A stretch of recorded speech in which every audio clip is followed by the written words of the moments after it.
দালালের খপ্পরে share market টাকা লাগিয়ে সর্বশান্ত এক ব্যক্তি। ঘটনায় লিখিত অভিযোগের ভিত্তিতে এক ব্যক্তিকে গ্রেফতার করল মুর্শিদাবাদ জেলার খড়গ্রাম থানার পুলিশ।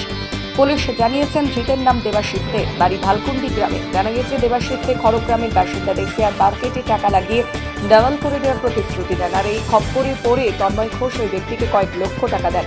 যদিও পরে ওই ব্যক্তি কোনো টাকা না দেওয়ায় তন্ময় ঘোষ দেবাশিস দের বিরুদ্ধে খড়গ্রাম থানায় লিখিত অভিযোগ দায়ের করেন।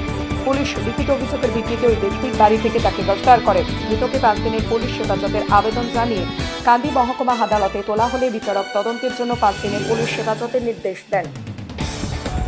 তন্ময় ঘোষ বলে একজন অভিযোগ করে বলছে যে সে একজন প্রতারকের পাল্লায় পড়েছিল, যার নাম হচ্ছে দেবাশিস দে ওরফে প্রবীর, যার বাড়ি হচ্ছে ভালকুন্ডি।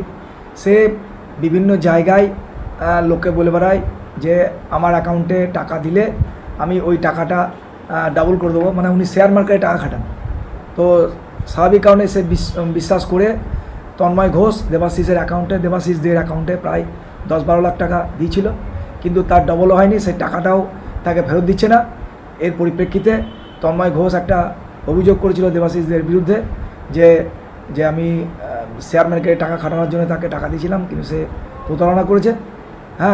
সেই জন্যে তাকে আজকে পুলিশ অ্যারেস্ট করে কোর্টে পাঠায় এবং 5 দিনের পুলিশ রিমান্ড বের করে, যে ওই টাকাগুলো এবং ওই যে ডকুমেন্টগুলো উনি শেয়ার মার্কেটে খাটান সেইগুলো উদ্ধার করার জন্য 5 দিনের পুলিশ রিমান্ড কোর্টের কাছে বের করে। কোর্ট 1 দিনের পুলিশ রিমান্ড অ্যালাউ করে।